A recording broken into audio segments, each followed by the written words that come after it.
take it like maybe you're on a slippery road, right? Your tires are not good. You're on a slippery road. You are skidding off. You are moving towards this direction, but the car is also going towards another direction. So that's struggle, yes, of the pilot trying to get control of the plane, basically, and that's what happened. So it caused a little discomfort for the passengers aboard, but it wasn't anything serious to cause severe injuries. Oh, we thank luckily, God. none of the doors came off. We thank God. We thank God. None of the doors came off or anything like that. But SAA is under investigations to find out whether it was a maintenance issue, whether it was the pilot who flew too low, or whatever the issue is. So we'll see what comes out of that. And a very, very interesting story. This story is very interesting. I saw it on social media, and it's been making a lot of conversation, in the aviation sector as well. So there's this model who has a very huge backside, and she has started a campaign to get airlines to make accommodations for plus size women. They should just buy first class, this thing, business class. And Jerry, you have not seen the woman. A business class won't save her. So now she's forced to fly private. That's fine. She's now forced to fly private, and she has started a campaign for bigger seats. No, we won't. Because she says not seats. not every obese woman can afford. We wouldn't have bigger seats. Not every obese woman can afford the private she's flying, or a business class ticket, or a first class ticket. You understand? So we don't care. She has started a campaign. The campaign won't go anywhere. It is discriminatory. No, that the campaign you won't make go anywhere. seats for people who are expected to be a certain size. Meanwhile, there are some people who are bigger than that size. So at least in the plane, they should make accommodations, maybe some 3 or 4 seats in every flight that are reserved for plus size people, so that they can also feel comfortable. And you know what's even worse? I saw the video of her flying private, and I mean, private, there's a lot of space, but one thing that the plane did not make accommodation for is the toilet seats. Oh, damn. The toilet seat was so small, and I don't know how she's going to use that, because if you see her, I mean, it's crazy. Anyway. So it has started a debate. Should the airlines be the ones to accommodate, or should the plus size women be the ones to take the burden of purchasing more expensive seats and all that? So, I mean, food for thought. Let's see what happens. Yes, thank you very much, Abdullah Isaka, for coming through with transport today. It is that time of the morning when we hear from you. Once again, 0544-321019, 0544-321019. On Instagram, on Facebook, and on X, the handle is at ZFMGH. On TikTok and YouTube, the handle is at Z Multimedia. The website is zmultimedia.com. It is customer service and experience moment right here on Business Breakfast on Zed. Great to be back home. Home is where I want to be. And I've been on the road so long, my friend. If you come along, I know you wouldn't disagree. It's the same old story. Everywhere I go, I get slandered. I hear words I never heard in the Bible. And I'm one step ahead of the shoe shine, 2 steps away from the county line. And I've got to keep my customer satisfied, so satisfied. Yeah, trying to keep the customer satisfied. That is why we're here each and every Monday all the way to Fridays. Just trying to help you ensure that you stay ahead of the competition by giving your customers the sizzling experiences that keeps them coming back for more. So today, as always in this news segment, we're going to hear from one of you. What was the experience like? Let's hear from Asante from Akimoda. My name is Emmanuel Asante. I'm from Akimoda in the eastern region of Ghana. So recently I went to other driving license office. So I wanted to do my renew my driving license, and then when I went there, the kind of customer service they gave to me, I think it was the best. In fact, when I got there, they gave me a seat and then started explaining everything to me I thought I was going to meet these guru boys so that everything will be fast and done. But then when I met the workers, they actually did a lot of work, and within 10 minutes, my license was renewed. So I will applaud them for that and then say a very thank you to the head of customer service at Akimoda DVL. Akimodan DVLA, yay! You get a clap from us on Business Breakfast on Zed. Fantastic work. Thank you so much for making it such a great experience for our very good friend Asante. DVLA Akimodan, salutes. One of the two very important things that I think we need to pick from this. Number one, information. Remember the last time I had a big issue with Kolebu on some information issue? Yes, he said they explain things to me. Giving customers information is something that should be second nature to you, Mr. or Madam Front Desk person. Give the customer information that will keep the customer well informed about what is happening. Sometimes the anger of customers, the screaming and the shouting, is nothing more than not being given information. That is all. Not being told why this is happening, why you have to wait, why you have to sign this, why. Tell customers what they need to know. So information is very, very, very important. Tell customers what they need to know. Then he went ahead and said he expected to go and deal with Guru boys. So he was prepared for Guru boys, only to get there and realize that there was no need for Guru boys. You know what comes to mind? Expectations versus experience. It is one of the things that every organization needs to know how to manage.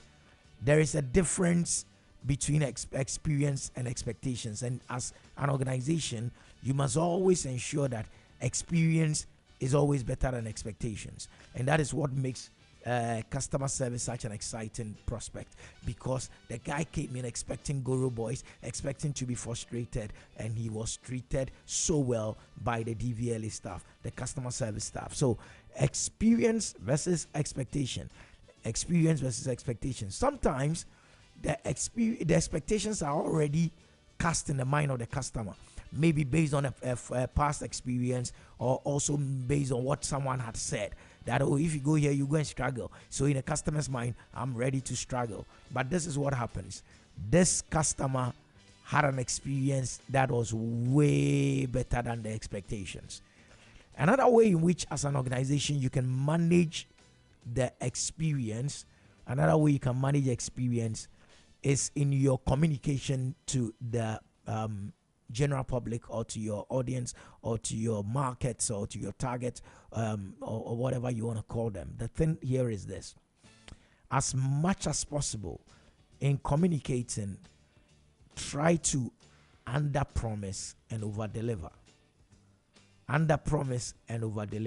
Because every customer that comes into an experience comes with a set of expectations, and sometimes it is you who set the expectations, telling us what we should expect when we come. So we already come with an expectation, and when we come and our experience does not match the expectation, and it's way lower than our expectation, we walk away dissatisfied. So the job of every organization is to manage expectations of the customers.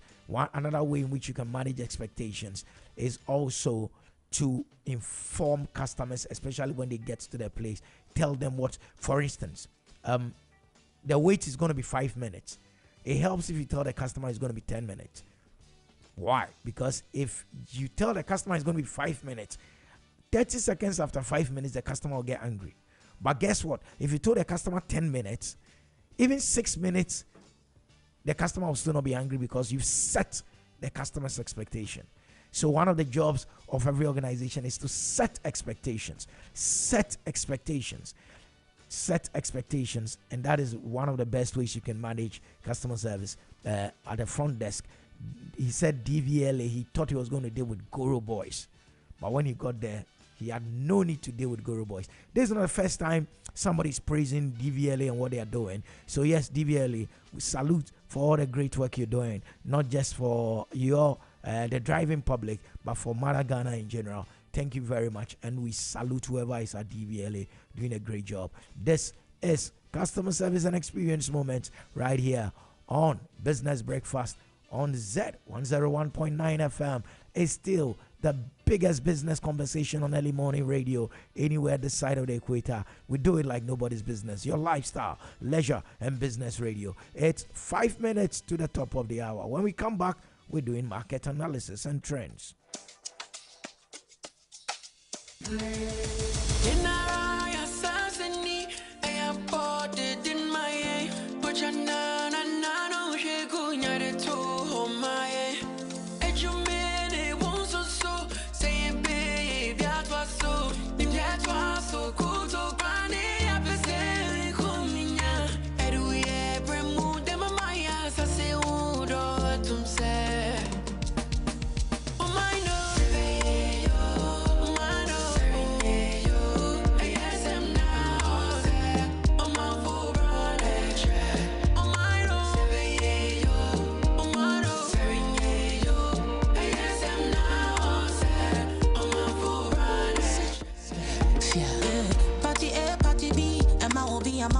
Brutality, we for this strong for humanity. Now this fights we the fashion be against poverty. Yeah, God bless our homeland Ghana, make it great and strong. Free say any baby Araco, baby any home. General, we need peace in a mother Ghana, so who no put on the gun and lift the banner higher. Now make the politician tell you no lie, think twice and remember we are one nation. Election I think one smoothly. Vote wisely and never act funny. Never let me bomb my day and then me man fail. Let's live together. We're preaching peace and unity. More love to humanity. Many of us can't afford to lose. Cause all they have is our 101.9 FM. Bra, minka wasembi. Sikanti and comprini will be a simple fast. My anybody and I would want it. Like Rasta, we just want the peace. Like I'm looking for pounds, all I want is the peace. Trouble is like disease, lost in the bladder. We are looking for the way to peace. For your ears, a peace. It's a combat when you're coming from the timberland. But we don't want our peace to be resting in peace. To be honest, war is not sweet like sex. So we choosing to come in peace. Yeah. About to, I ever to. My papa, to, I ever to. The way they are never so. Opesa, me, community, I am go. Today.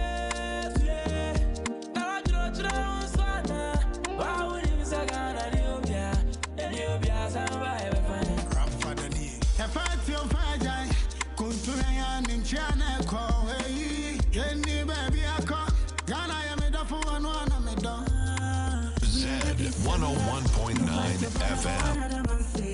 Unity and oneness is all we need. We need free education, digitalization. Food and care, peace for this nation. Free education, digitalization. Food and care, peace for this nation.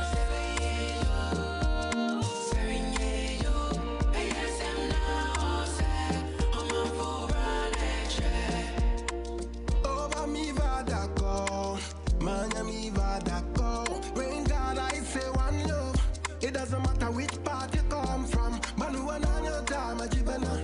Mikatamya would the come of the weather.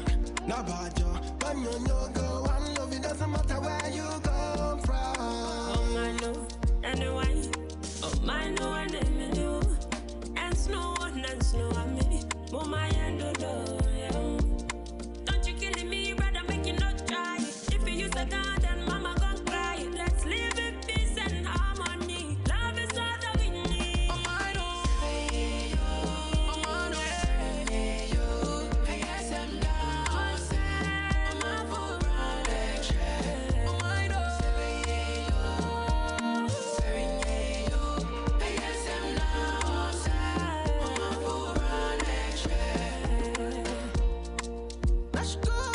Zed 101.9 FM.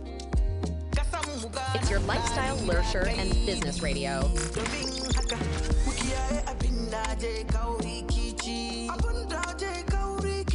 Oh yeah, sit down, man. Come on, sing with me. Kula da mugun hali, zamba da son kai cin hanci hadda rashawa. Da gurgunta muna halin mu, ya rage mana kaunar kasa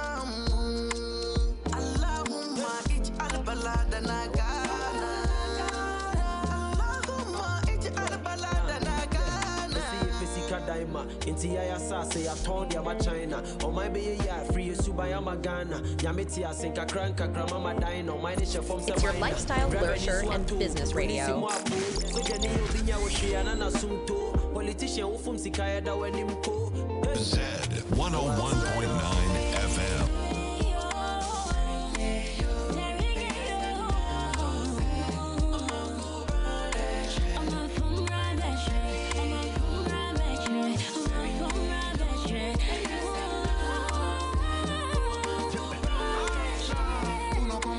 Fight the peace like a soldier.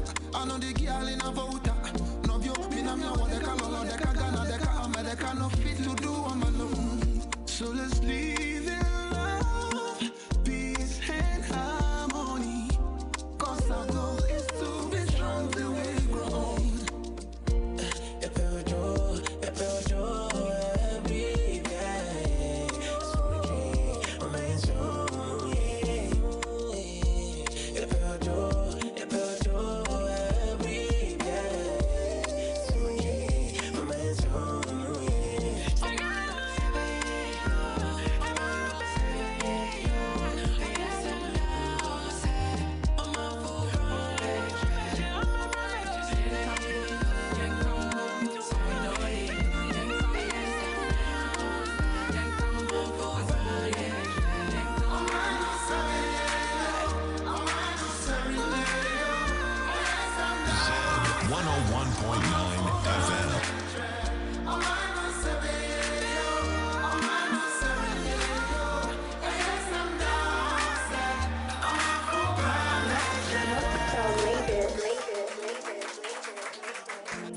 It's your lifestyle, leisure, and business. Yeah, Kwame Eugene.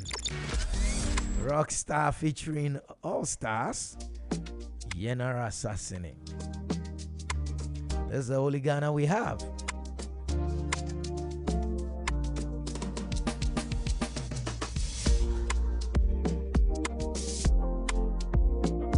Yeah, it's a peace song. 18 days, 10 hours, 8 minutes, 48 seconds more for elections 2024. 18 days, 10 hours, 8 minutes, and seconds. It is what it is.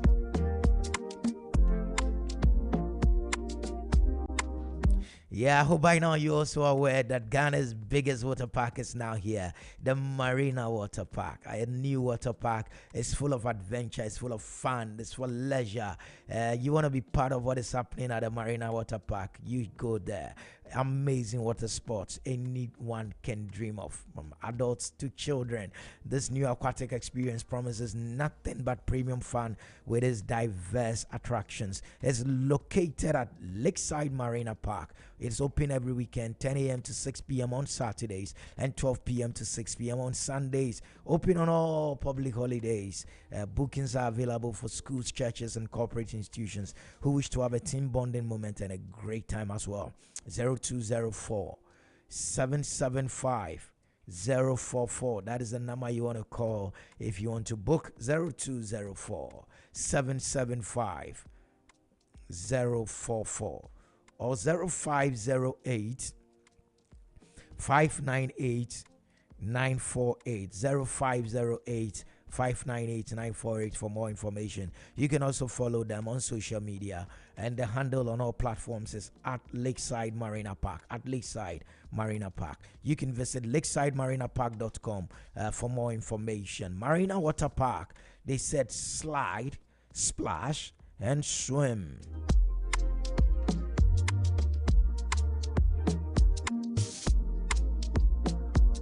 "18 days, 10 hours, 6 minutes, and 47 seconds.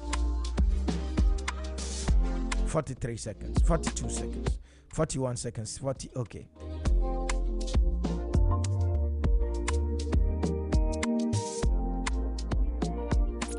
It's your lifestyle, leisure, and business radio. Yeah, it's your lifestyle, leisure, and business radio Z101.9 FM. We are in the third hour of the show. In this hour, it's market trends and analysis with Mr. Emmanuel Boatin, Bensford Mensa. When we come back, we'll be having a big conversation with them.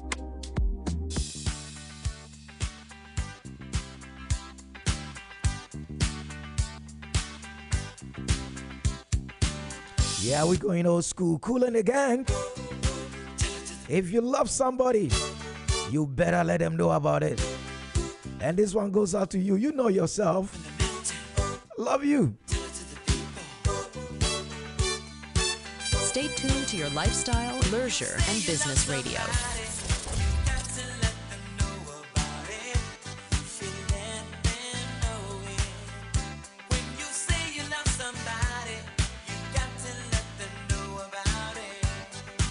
Zed 101.9 FM.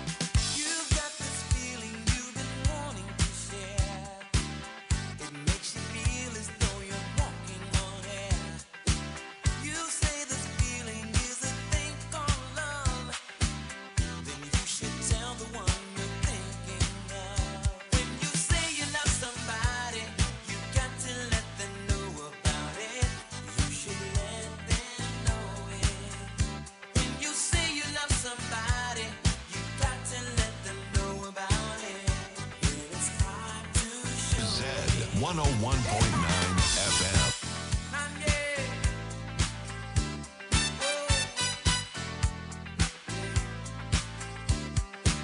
In every person, there's a yearning to love. This is the message that is sent from above. In every heart, there's a love so true. That's why I'm saying that I love you. When you say you love somebody, you got to let them know about it. You should let them know it. When you say you love somebody, you got to let them know about it. And it's time to show it. It's your lifestyle, leisure, and business radio. I love you.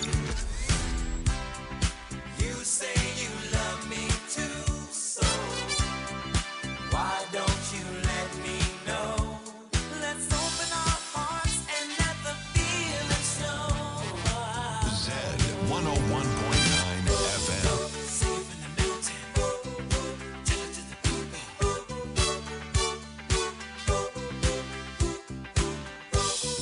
Safe in the mountain, tell it to the people.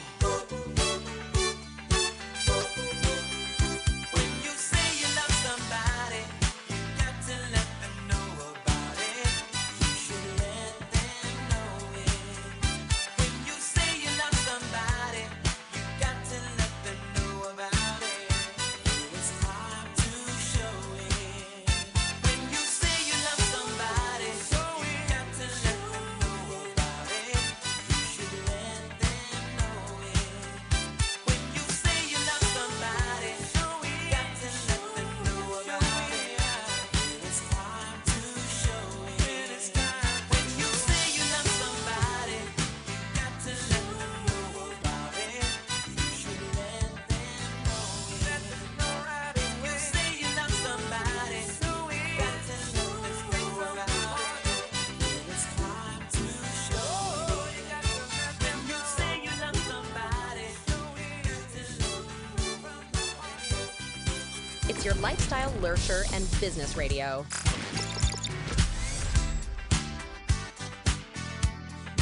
Zed 101.9 FM.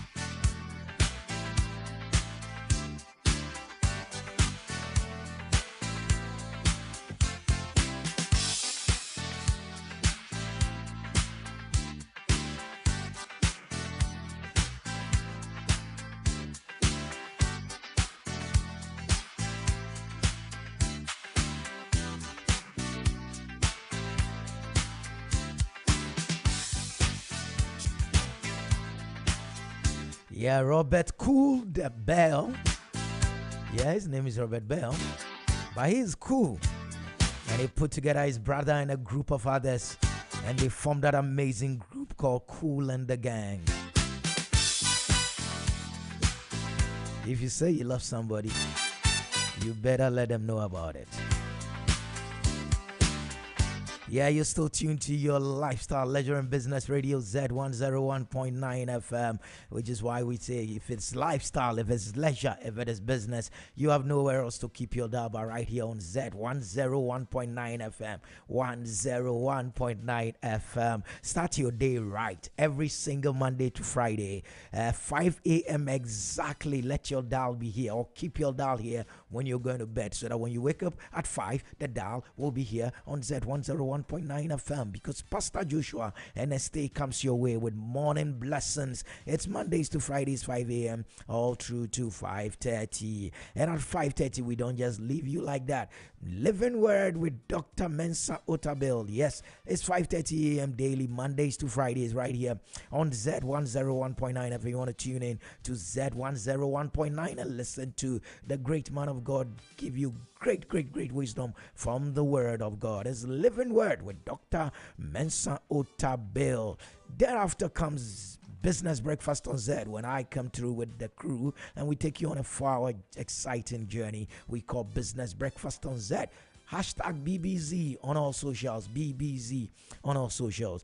Then also right after that comes NYA the brand with the brighter side. That's mid-morning's finest. She's NYA the brand, and the show is the brighter side. It is Mondays to Fridays, 10 a.m. all the way to 1 p.m. If it is late breakfast, if it is a brunch, if it is lunch, whichever one it is, she's got you covered. Best in music when it comes to chitty chat, and she's there for you. NYA the brand, the brighter side, mid-morning's finest. They also after a hard day's work, you want to get home on a safe journey, on a highway that has got you sorted. Highway 1019 Oforio you in Gozibuatan, Mondays to Fridays, 3 p.m. all the way to 7 p.m. Tune in to Z101.9 FM and listen to the Highway 1019. At least whether you're in traffic going home, you want to be, enjoying the journey with these two beautiful ladies and the amazing DJ behind them. Also on Tuesdays, 7 p.m. to 8 p.m.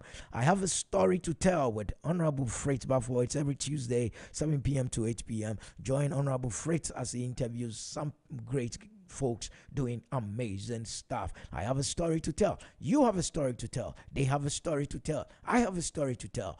Listen to I Have a Story to Tell. It's Tuesday, 7 p.m. to 8 p.m. And then also, when it comes to the weekend, because we're lifestyle, leisure, and business, we've got you covered every Friday. His name is Diddly D. Heavy Diddly D. Fridays, 8 p.m. to 11 p.m. It's Friday Fusion. You don't want to miss that. Heavy D puts a smile on your face with the best in music. You want to touch your dial. Heavy D, Friday Fusion, 8 p.m. to 11 p.m. And also on Saturdays, because we are lifestyle, leisure, and we also business, and we care about you and we care about whatever happens to you. We bring you Professor Stephen Adai. He's giving you, you wouldn't pay, you might not even be able to afford if Prof sat in front of you and you had to pay for it, which is why Z101.9 FM brings you Professor Stephen Adai every Saturday. Listen to the great man for free. All you need to do is keep your dial here. That's all. Because if he were to be charging you, you can't afford it. Time with Professor Stephen Adai. The theme is Abundant Living every Saturday, 8 a.m. right here on Z101.9 FM. And then in the evenings, oh my goodness, Reggae Cafe with Heavy D. It's Saturdays, 5 p.m. to 9 p.m. Reggae Cafe. I love it. Reggae Cafe, the best in reggae music. You won't get it anywhere else. It is all here, happening right here on Z101.9 FM. And then also Sundays. Yes, we're going to check. This is the House of Zion. So yes, Sundays, we don't joke with Sundays. Every Sunday at 6 a.m. all through to 10 a.m. His name is David Dakwamensa. DDM for short. He brings you Zed Gospel Groove. Nobody plays gospel music like DDM, trust me. So DDM has got you covered on Sundays. But just when DDM is leaving at 10 a.m., guess who comes in? It's back to back. That is the legend himself. Country Express with Tommy Annan-Forsen. Yes, recently a friend of mine said, is that the same Tommy Annan-Forsen? I'm like, seriously, how many Tommy Annan-Forsens are there? Yes, the same Tommy Annan-Forsen, you know. Sundays 10 a.m. to 1 p.m. Wednesdays 7 p.m. to 10 p.m. He brings you Country Express with Tommy Annan-Forsen right here on Zed 101.9 FM. In between all of this, we bring you the best in news. If it is lifestyle, leisure, and business, we've got you covered. And music-wise, nobody does it better than Zed 101.9 FM. It's 8:15. Yes, Mr. Emmanuel Boatson and the good brother, the man's name, Bensford Mensah, they're here. And we're going to do it. Market analysis and trends coming up right about now.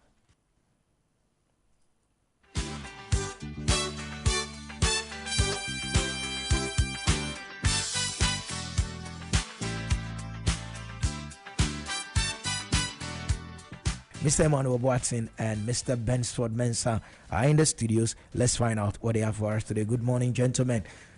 Good morning. What's happening? Yeah, today I want us to look at investor climate action, the impact of climate change on businesses. Okay.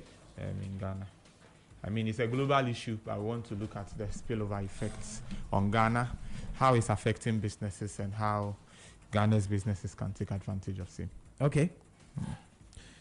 First of all, when you say investor climate, what is your operationalization of the term? Okay, so investor climate action simply means the funds that are set aside or invested into economic friendly activities. So we need to set aside some funds to be able to promote economic friendly activities in order to preserve our ecosystem. I mean, essentially, that's the when you say economic friendly activities, environmentally friendly activities. Now we're talking. And to add to it, okay, it basically means that we putting money behind projects, technologies, and companies that will make real difference. Right? We know that yes, people do invest; they have good intentions, but investor climate action goes beyond that. What are the realistic projects that we can invest in to cause a real change? That is what we are looking at. Okay, that's interesting. Because you want to reduce pollution. So, for instance, if you take a menace like Galamsey, is there a way that mining could be done without polluting the environment? It will be very expensive. Yes, and that is the investment we are talking about. Can we invest in a project that could exploit these natural resources without causing a damage to the environment, disrupting the entire ecosystem in Ghana? Okay, so when Lesego and Wahoo Mobility join forces to support riders through e-bike financing, that is what you're talking about? Yeah, that's what I'm talking about. Okay, so it's like, what do you call that? Something, taxi drivers, like you buy a taxi, you give it to the driver. That's a local term we use for it. Work and pay. Work and pay. So this is like work and pay, but it's for e-bikes. Yes. Amazing. Okay. So let's go on. Investor climate action plans. Yeah. Well, one of the things, I mean, just a background to this discussion is that why is this important? I mean, it is something that, everyone must first understand. You know, when you look at the current global action or climate action taking place, you would notice that patterns, okay, for instance, let's come to Ghana. When we were young, in our social studies textbook, you could specifically be asked, when is the rainy season? Yeah, and then if you write July, August, you get right. Good. If you want to write January, you're in trouble. Now, is it the case?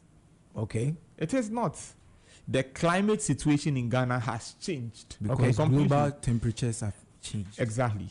Now, given that it has changed, do we want to have an ever-changing pattern? I don't think so. Otherwise, life cannot be predictable. You see, Harmattan was predictable. And January. December, January. Good. You could plan exactly. I remember when you could buy in Kuto and hide it somewhere just to... Waiting for December. Exactly. And you could just plan. Farmers know exactly what to do. They know when to sow and when to harvest. But if we have a situation where temperatures are rising, we have a situation where we are seeing things we've not seen. Imagine one day we wake up and snow is falling in Ghana. Possible. And the point we are making this morning is that these climate changes, do not just come out of a vacuum or nothing. It comes as a result of our actions today. I mean, talking of the predictability we had then, the local languages actually used the predictability to name their months. Exactly. Yeah. I think you are going into Ghana. Based on what they saw. Exactly. So April was the time the moths came around. Yeah. And every April, moths came around. Exactly. Shocking. Do they come around this April? Oh, what did it? I least carry last time I said moths. Exactly the point. Wow. Yeah. Okay. So there is a need yes for us to look into climate change. And it is the reason why emerging research is now high. Last year is it last year? Yes, last year or this year, there was COP28. I don't know if you heard of it. Yeah. Now it has become a very serious issue. Globally, climate change, climate action has become something of global importance. And I don't think Ghana can be left out. In fact, we are earning some money even out of global action. Yeah, the president said we made some money. Yes, because we are one of the countries that has the best, climate environment. So carbon trading or something. Exactly. And if we do not preserve what we have, if we do things, for instance, while we're little in some basic ways, we were told it's not good to be burning boiler into the open air. Yeah. It's not good to do this. But as little as I was, I really didn't see the importance of that. Okay. I thought you could just burn it and all. Then the discussion around recycling, solid waste, recycling, all of those discussions, I was like, what are these people saying? I really didn't get it until I started growing up and seeing for myself that as you burn these things, it depletes the ozone layer and it is going to affect lives. One, it will affect businesses, and that has everything to do with affecting the government space, because money that would have rather been used for something else would now be used in tackling global issues or climate change issues. So practically, what are businesses in Ghana supposed to be doing? That's a good question. Yeah, I'm paid to ask good questions. That's what they do every morning. Businesses in Ghana must ensure that their ways of doing things are environmentally friendly. Take a bank. A bank should. You read something. Which one? The Wahoo. Yes. Yeah, they are financing the e-bikes. Exactly. They have the part. That is one of that. So when you are giving out facilities, when you are probably financing actions of businesses, you have to look at those actions that would not deplete the ecosystem, that will not deplete the environment. Because banks play a major role of financing. They take money from surplus spending units. Those who have more money now than they currently need, they take their monies to the bank so that banks will channel those monies to those who need more money now than they currently have. Those are the deficit spending units. And so when you are doing that work, you are channeling money from your depositors to those who want it, those you are lending money to. Ensure that the projects these monies are going to be used for are eco-friendly. They are environmentally friendly. That's a, what just dropped in. So a light bulb just went pump in my head. I'm going to do an article in my column. When we entered banking, they taught us the 7 C's of credit analysis. The 7 C's. And I just realized that if we're going to add climate, then we are going to have 8 C's. Yeah. So I'm going to do a paper on the 8 C's of credit now. Yeah, that's interesting. Yeah, it just went up like the that. issue of climate, Because incidentally, climate is a C. So we should add climate friendliness to it. If you want to know what the 7 C's are, I can rattle them off the top of my head. Yeah, I was a good credit. Character, capacity, collateral is always the last, because we take commodity for the, and all that. So the 7 C's, we have capacity, cash flow, capital, collateral. We also will touch on the character of the person, because we don't want to give you the money, then you go and marry a second wife. We know like that. And then the conditions and then the commitment as well. Exactly. So let's add an 8C to it. Climate. The 8 C's of credit. So I just use banking as an example. So let's say those organizations that are hard in the space where they can cause a lot of damage. They have their work industries, like oil and gas. Yes, still they have a big issue. Mining. I think those issues can be solved. Now there are technologies that could be used to reduce the excesses we used to see in the past. Okay. And I mean, it must also be admitted that these come at a greater cost. Of course. And so... And the cost we passed on to us. Why are you looking at that? We the final consumer. Yeah, exactly. But I mean, do we consume gold? Not really. I think they are earning a lot for the gold they are mining. They are earning a lot. Should we demand climate change, let's say, policy in all their activities, like the people? Yeah, that's one of the things. Yeah, that's what we're discussing. Yeah. Let's look for a more difficult industry. Steel construction, or let's say... No, construction is not that difficult. What we are going to say is make sure that the materials you are using are eco-friendly.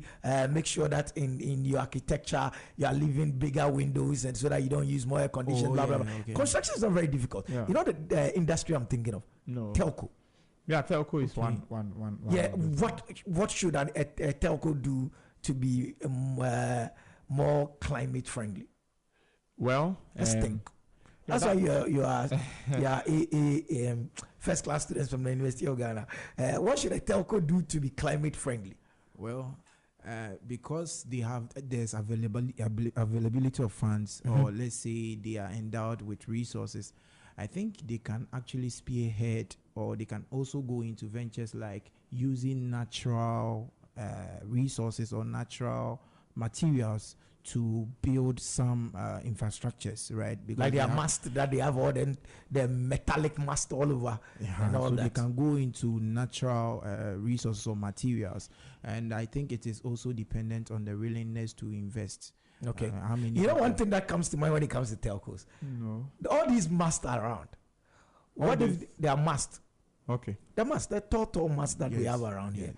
What if they are made in such a way that they are also able to have solar panels, and then they generate electricity as well, not just for the site, but for the community as well. That would be a win-win for everybody. Yeah, that's brilliant. Yeah, that would be a win-win. And I also think because those must have a lot of space that if we hang solar panels, then they are sitting in the sun every time. And I also want to commend our telcos. Maybe they've done something we may not have observed. Oh yeah, I'm sure if we call Uncle Ken and Shibira. You know, in the past we used to buy credits. Yeah. Paper cards. Yeah. And all those things. Yeah. I mean, those things were could have been bent. Yeah. They were cost to them, but now they are doing paperless sale of credit and all of that. That is one. Two, in their CSR, their corporate social responsibility, they could target eco-friendly projects. Exactly. Recycling is one of them. I mean, in the communities, telcos are in every community. Maybe let me even put it that way. Yeah. But in communities where actions are affecting climate, I think they could look at those actions and take initiative in terms of a project. Probably if, somewhere around Pung, there's a big baller there. Yeah, my favorite baller is still there. Oh, okay. Your favorite baller is in Pung. Yeah, it's not been moved. I mean, what if telcos establish a plant there, a recycling plant?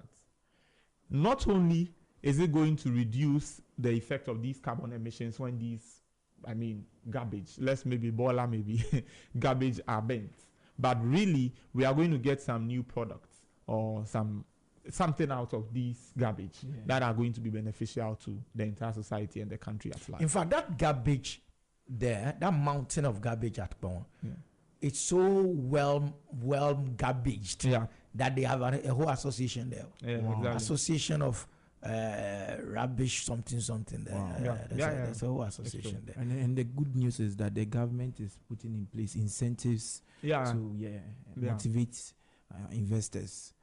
If you check, you realize that for us Ghanaians, the willingness to go into these eco-friendly initiatives is very high. Yeah. I mean, per what the government is doing there. Repo, of repo? Repurchase agreement.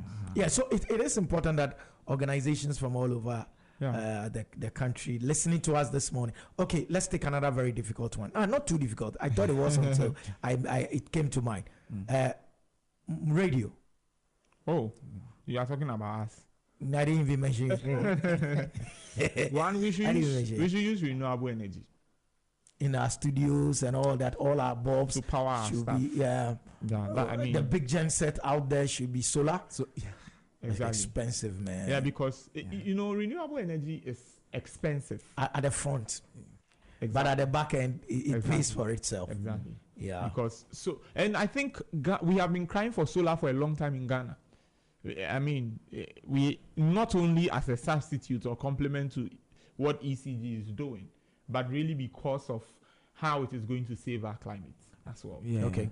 Some of the halls are doing that. Yeah, exactly. On campus now, I've seen Valco, solar panels around. Just that they are not big. All our roofs should be solar. Yeah. But it's also a technology challenge. Yeah. The challenge is that, you would have expected after all these years, there would have been enough research to have brought the prices of solar panels to almost, the whole solar system, not just the panels. I'm looking at, I said solar system. Sounds like I'm talking about the solar system. But I mean, a setup that powers somebody's house with solar, we know the batteries, we know the paints and all that. I would have thought that over all these decades of research, the price would have come down so that I could go buy.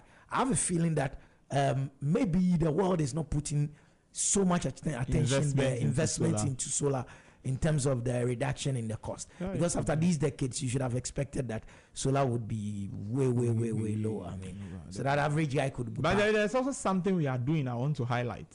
Okay. Talking about sustainability. When you say we, who is we? I mean Zed Multimedia. Okay. Yeah. I mean, you asked for radio. What can radio do? Yeah. And I'm using Zed FM 101.9.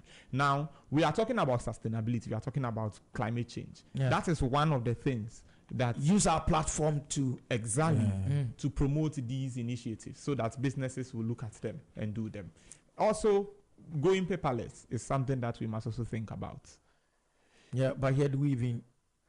No, I'm talking to media in general. I'm looking at. Yeah. Because once we are using paper, the real effect of that is if we don't have a project or an organization that translates this paper into something else, then the effect is that these are going to be bent. We may not be the ones to bend them. That is something we must also note. I mean, to all media houses, to everyone, in fact, it includes organizations. You may not be the one to bend the paper, but that paper you produced or used may go somewhere else that it may be bent. And so you are not the one bending it, but you have contributed in a way to affecting the ecosystem in Ghana. Yeah, but Charlie, hard people, we still go be using them. Yeah, but if you are heavy on it, I mean, someone may be thinking, so shouldn't we produce newspapers and all of that? Newspapers can be produced, but there are so many things. So that's the other point. Okay. There are so many things that newspapers can be recycled into, or papers can be recycled into. Yeah, so recycling is... For those you cannot do away with, then you need a recycling plant for such things. People use paper for glue. Yes. People use paper for glue. People can use paper to create something, to decorate their rooms, to build pots, flower pots, and all of that. Yeah, I mean, paper can be used for even furniture. So. Exactly. So all these things are important. But these things create jobs for people. The recycling of the waste that affects our climate in Ghana, that in itself is a job creation avenue. And it's very productive. Okay. It's very productive. And so it's something we can look at. So Antonio Guterres, Secretary General of the UN, said, climate finance is not charity, it is an investment. Exactly. Climate action is not optional, it is an imperative. And these are some of the things that we're talking about today right here on the Zed 101.9 FM's Business Breakfast on Zed. 80% of people around the world want more climate action. That is what Guterres said. Scientists, activists, and young people are demanding change. They must be heard, not silenced. They must be heard, not. The clock is ticking. That is coming from Antonio Guterres, and he ended by saying, I'm counting on you. Thank you very much. He said, the rich cause the problem, the poor pay the highest price. Exactly. Exactly. Yeah, I mean, the UN Secretary General throwing some bombs. The rich cause the problems and the poor pay the highest price. Yeah, so COP29 is the 29th edition of the United Nations Climate Change Conference. I think those of you who do not probably know what we are talking about. And it's something that every single one of us should be interested in, because they're going to talk about the future. You don't want to leave your children to something that they won't be proud of. Let me give one point from there. When the their commitment with regards to climate finance. Okay. Climate finance. So one of the points is that developing nations led by China have called for developed countries to provide over $1.3 trillion annually to support climate mitigation and adaptation efforts. And I think the money will come, but as to where Exactly. it will go to is the issue. it should. You made the point that the rich cause the problem, and the poor are suffering for it. Then what I'm saying is that the rich would still send the money here, but the money is coming to do what?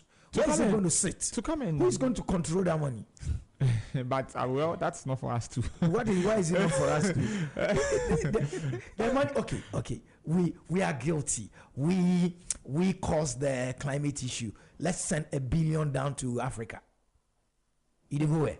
It come Africa. And into what? Into whose account? Who controls The it? government's account. Hey, man. You don't trust that the I money didn't to say be that. put. I didn't say Okay, that. another point is I'm that, just and I love saying. this, and I think banks in Ghana should also look at it. It was one of the second points I would have raised. That multilateral development banks, including the World Bank and European Investment Bank, they've pledged to increase climate-related lending to $120 billion annually Here to we poorer go. nations. The money they count. Yeah.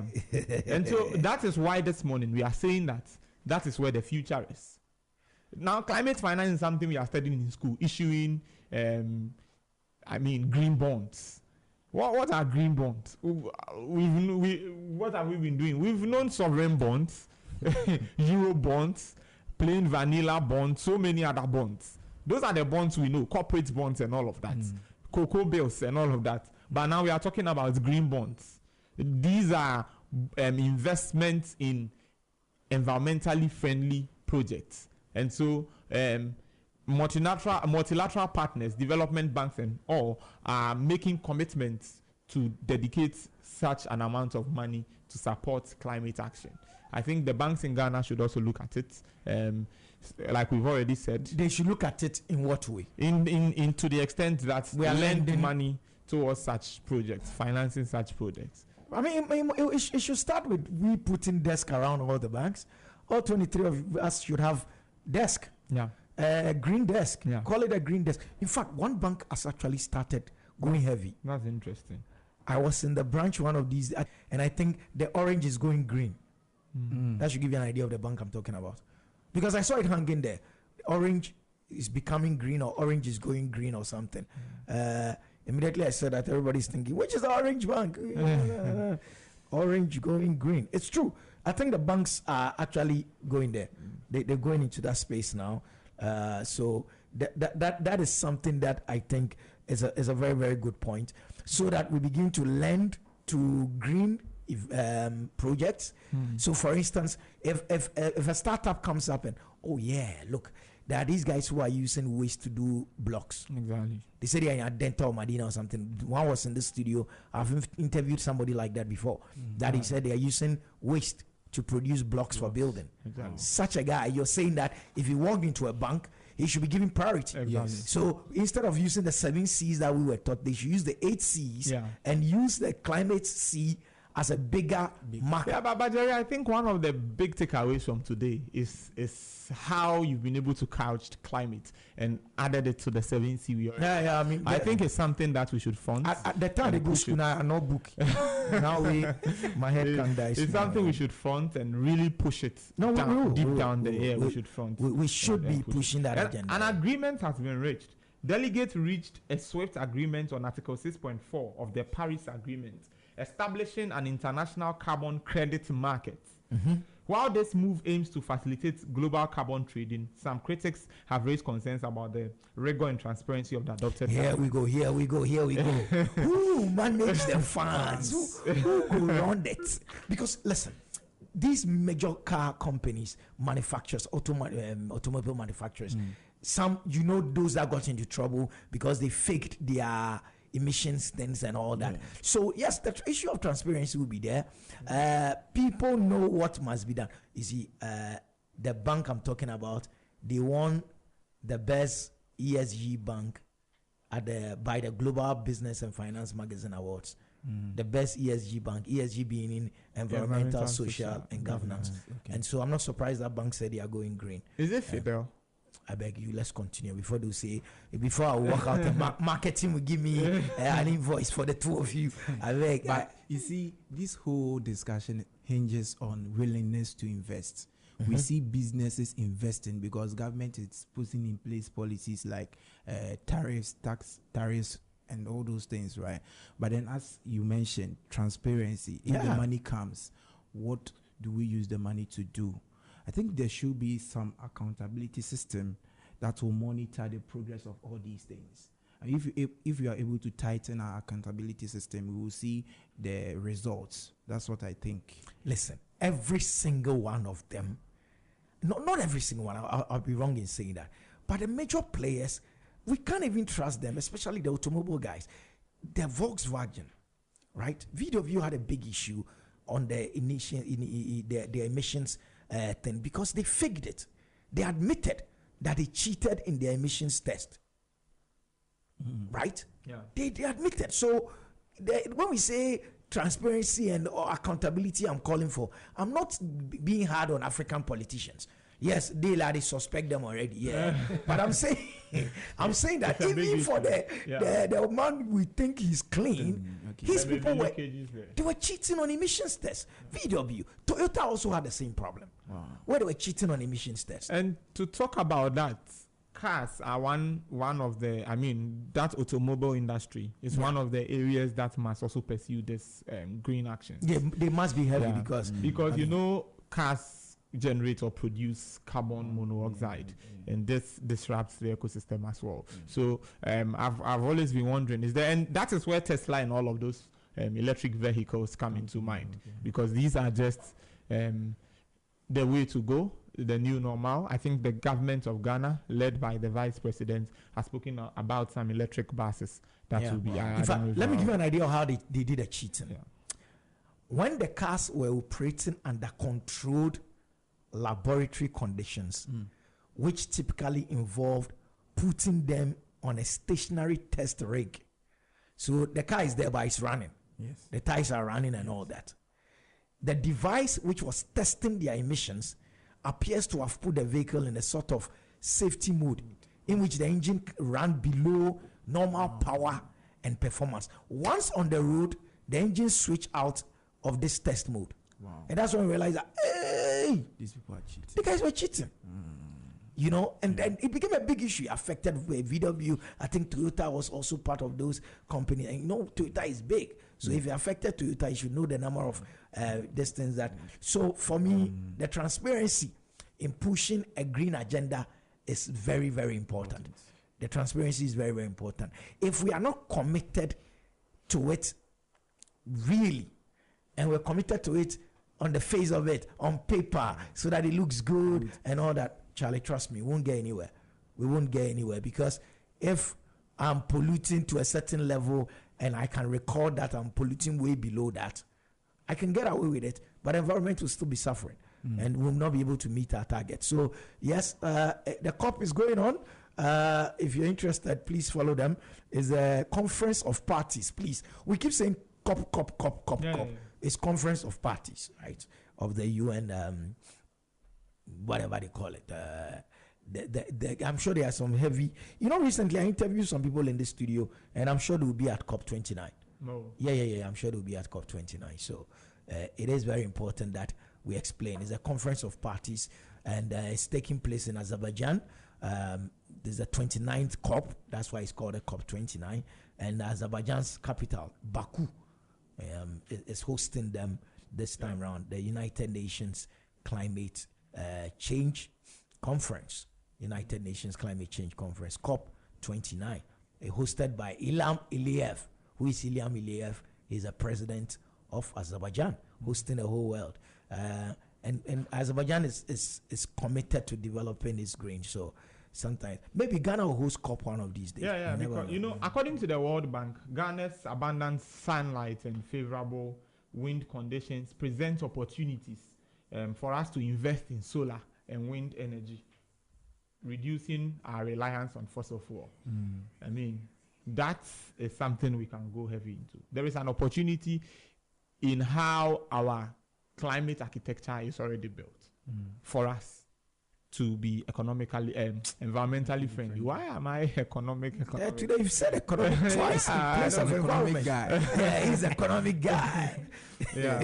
And secondly, is the issue of climate resilient agriculture. Yeah. And we need to implement practices such as agroforestry, conservation, agriculture, and drought-resistant crop Mr. varieties. We are doing exact opposite of what you just said. Yeah, but in the form of a guy called gather them and sell. Yeah, but you know, I grew up from Galamsey area. You see, I am presenting a World Bank finding. Okay. On Ghana, on what we can on do. what they expect from us. Yes. Yeah. But what is the reality? Well, the mining companies, I'm advocating. Some of them are doing it, but they gather and sell, which is the Galamsey people. They don't care. Well, because for me, what would this do? This has everything to do with our food security issues. Yes.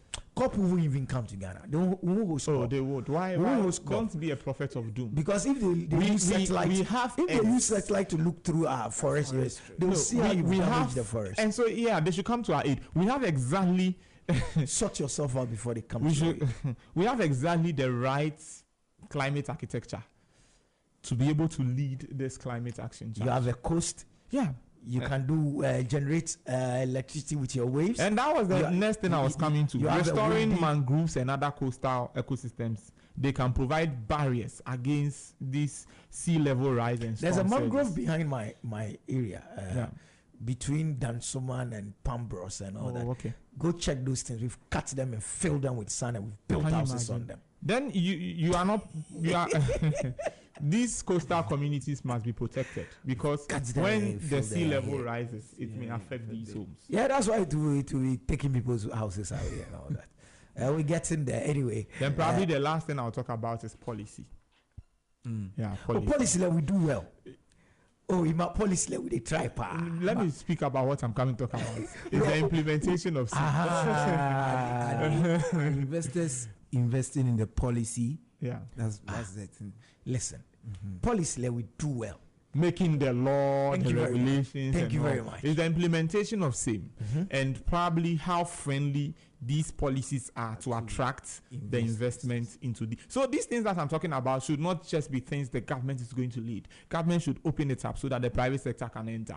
And because this is Ghana we are talking about and preserving us. I've spoken about our sunlight. I've spoken about our wind pattern. I've spoken about our mangroves. I've spoken about our coastal areas. These are all areas of our country that can be exploited to promote some climate action in our favor. Maybe we should reach out to PwC so that next time they are doing the banking report, they should check where banks are investing in terms of green. Okay. Now that's that. In fact, we can actually take that up.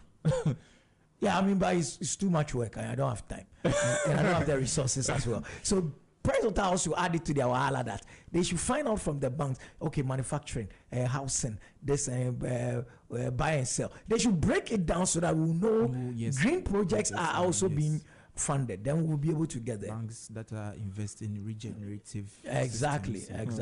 You know, but I'm talking of climate action and government, and the fact that I'm talking about policies and all that. One organization that I would doff my hat out to every single time is Energy Commission. Okay. Yes. Oh my goodness, Energy Commission work. The introduction of the repo. They are just solid. Energy Commission is on top of their job, man. Because I've worked with them, so I know what I'm talking about. Go Energy Commission. I mean, and every Ghanaian will attest to that. You know why? What happened to your fridges? You remember? Yeah. A certain number of fridges just disappeared from the system. Yes, Energy Commission is on top of their they are not for profit. So as I'm praising them, marketing shouldn't bring me an invoice. I'm just praising the Energy Commission of Ghana. Don't come and say don't come and tell me that I'm giving them too much funds. Anyway, then moving on. What about we using our waves? We're using our waves to also generate power. Yeah. Because we are coastal. Yes, it can. It can be used to generate power. So we should put... Yeah, so the point I'm making, let's invest in our sun. Let's invest in our waves. Let's invest in our wind. Let's invest in our land. Let's invest in mangrove. Let's protect coastal communities. Okay. The way you protect coastal communities, one, you are protecting them, and at the same time, you are making some gains from there. Okay, no problem. And these things are. So COP is on. We're talking climate. We're talking investment. The 29th session of the Conference of Parties. That's where the word COP comes from. COP, Conference of Parties, to the United Nations Framework Convention on Climate Change. That is the UNFCCC is going on, and that is what Mr. Boateng brought to us, as well as Mr. Bensford Mensah. Thank you, gentlemen, for coming through. Coming up next, we have an interesting interview that you should stay on right here on Business Breakfast on Zed 101.9 FM. It's your lifestyle, leisure, and business radio. King already, you know it. Top everything, you know it. King already, you know it. My body so got a king body. Body gon' shine, bling, bling body. Calling all the shots, ring body. Crown on your head, got a king body. Don't live the king, you a king, you know it. King already, my baby, you know it. Top everything, you know it. King already, you know it. Shine already, it's time already. Line already, it's time already. Shine already, it's time already. The line already, it's time already. Try to stop it, we say no. Royalty say don't you no. Try to stop it, we say go. Bubble up and watch it go. Be ruler, yeah. Everybody on the go.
simply stands for Ghana Inter-Schools Festival. Okay.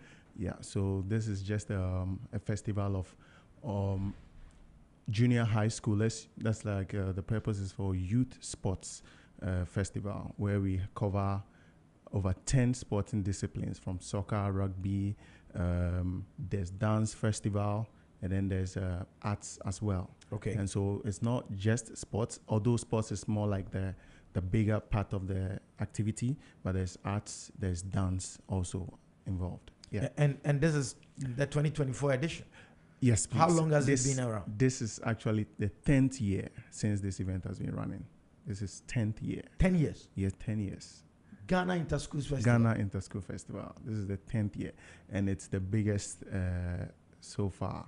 That runs at the capacity that it runs, to manage football, basketball, tennis, volleyball, athletics, swimming.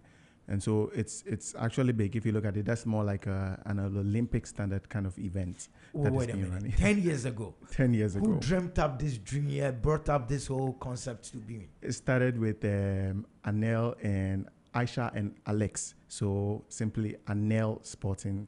So they started this whole initiative, and they built it up with consistency from ground up. And currently we have over 14 Cambridge and IBS schools. We have over 10 GES schools involved. So there's a potential to expand with schools that are participating, and then also expand the sports team disciplines, the add-ons. After this year's event, we've been contacted by the Cycling Federation, the Rugby Federation, and then the Esports Federation as well. So we are looking to add on, improve better sports practices, whilst we listen to the advice of the various federations that are supporting the agenda. We have massive support from the GFA, the Ghana Basketball Federation, of which I'm part of, the swimming, and you can name them, as many sports that they are. Yeah. Interesting. 10 years. 10 years. And how come this is the first time I'm hearing of it? Yeah. I have to be so old school, yeah? Because I never heard of this before. I mean, 10 years, but that's impressive. Yeah. If you've done it for 10 years, it means this, we can say it's here to stay. It's here to stay. It's here to stay. And so how has it grown over the years? So we started with just 4 GES schools, and each year we kept inviting some more schools. Staying consistent is what has kept us, gotten us to see this growth that we're seeing. And so the big heads, Alex and Aisha, Anel, they have been very, very, very instrumental in the growth of this event. And we've had to move from one venue to the other because of the capacity of sports that we've had to run. So we've moved around a lot. Oh, okay.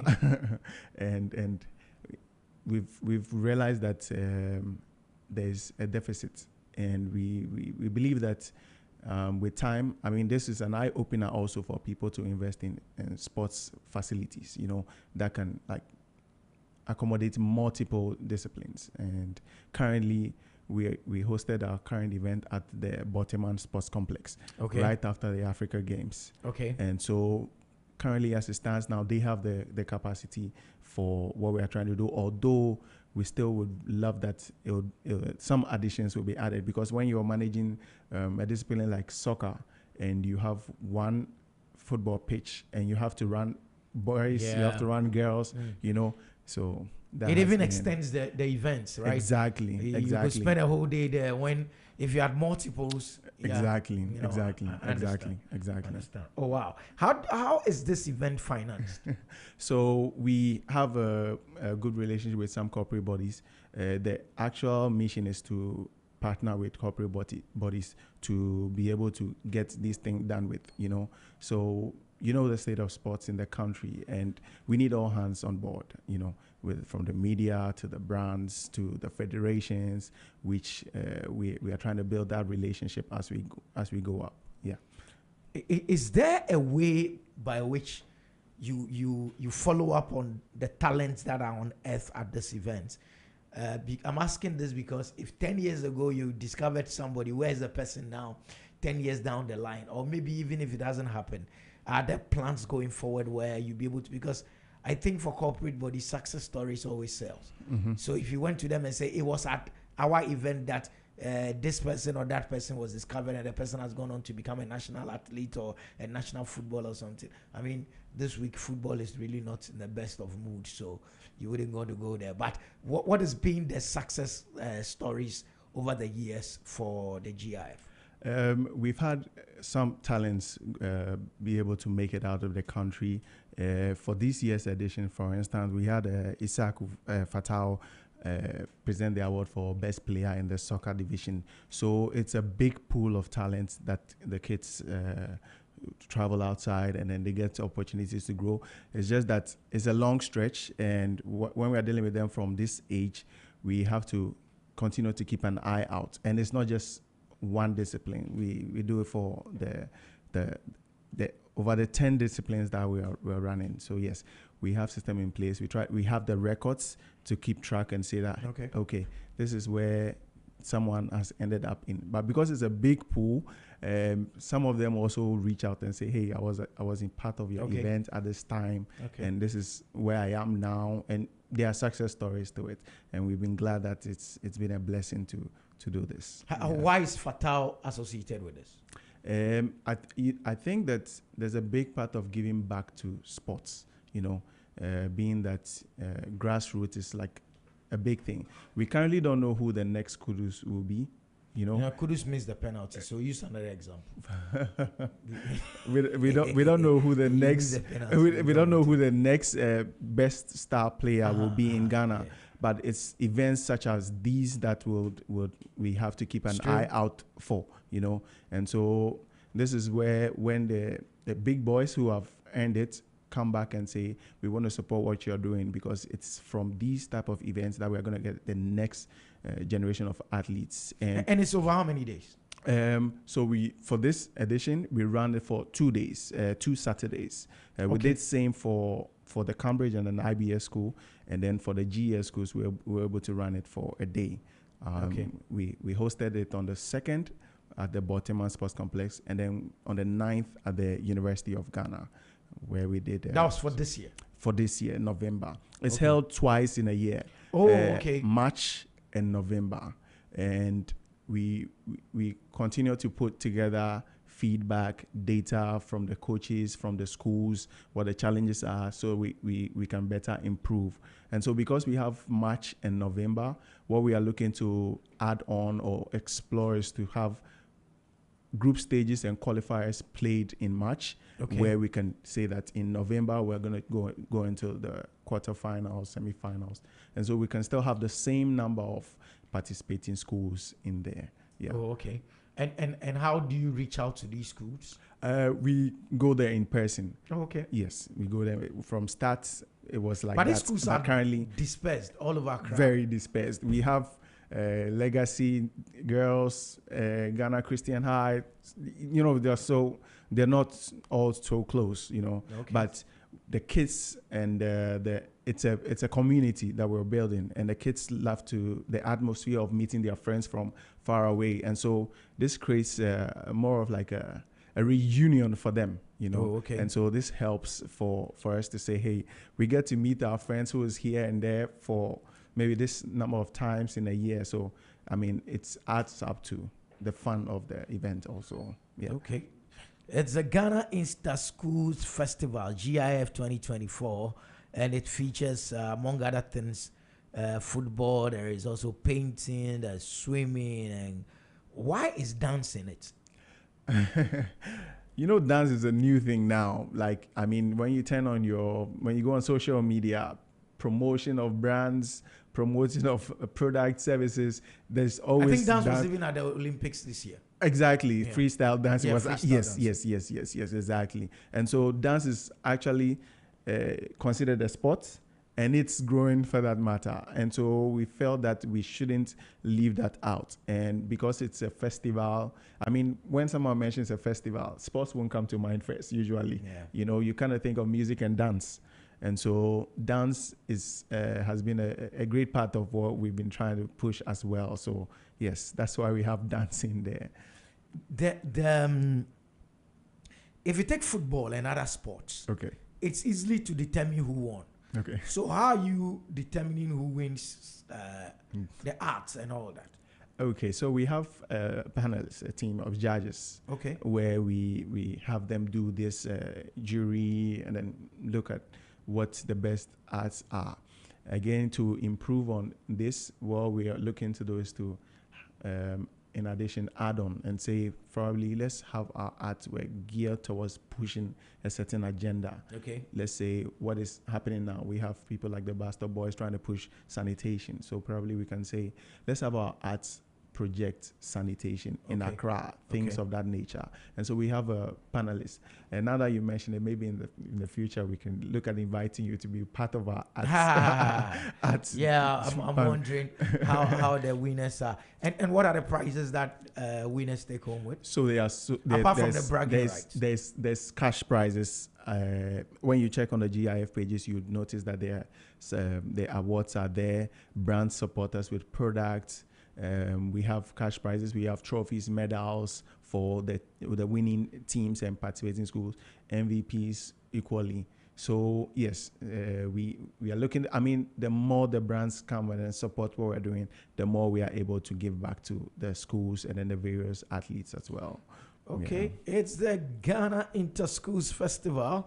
And Daniel is here. We're having a good conversation in this very space. I haven't heard of it, I must confess, but it sounds quite exciting. And I'm sure the students are having a good time. In the days when students used to congregate, in my days, in Tako and in Tazonals and all that, those were good days, but I don't know what is happening. So it is good that we have an organization like yours that is pushing this agenda.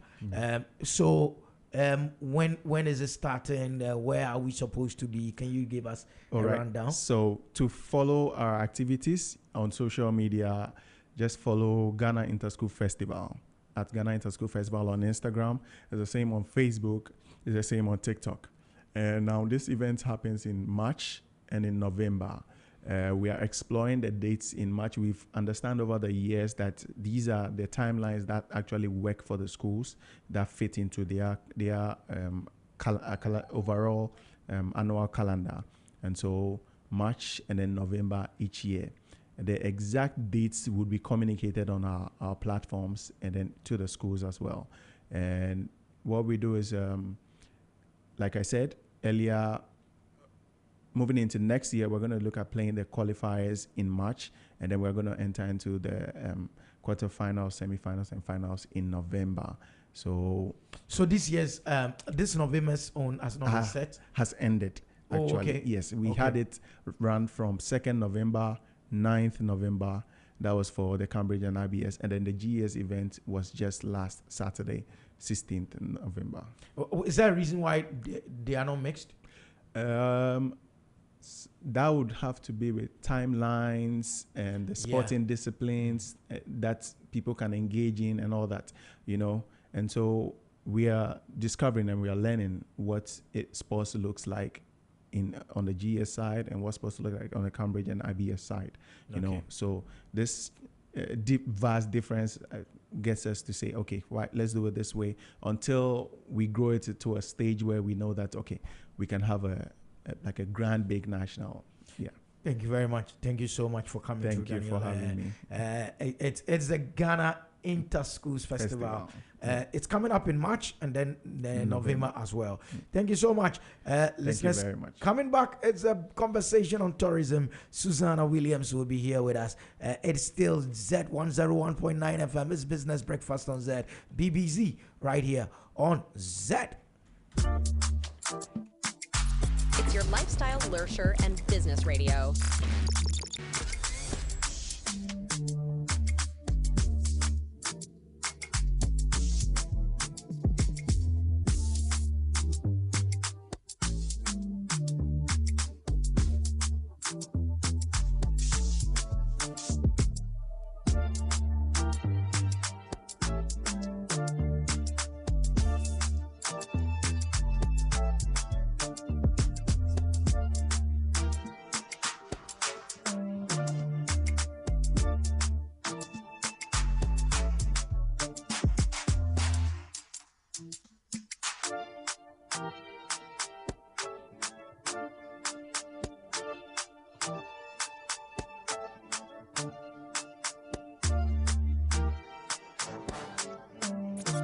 lifestyle lurcher and business radio.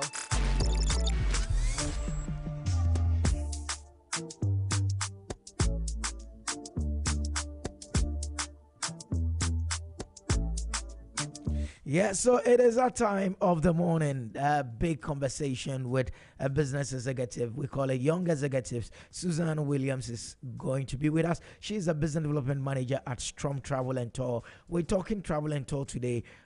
What it entails, the opportunities therein, obviously the challenges, the learnings, and everything. Looking forward into the travel and tour space. Susan Williams is up next. Zed 101.9 FM. It's your lifestyle lurcher and business radio.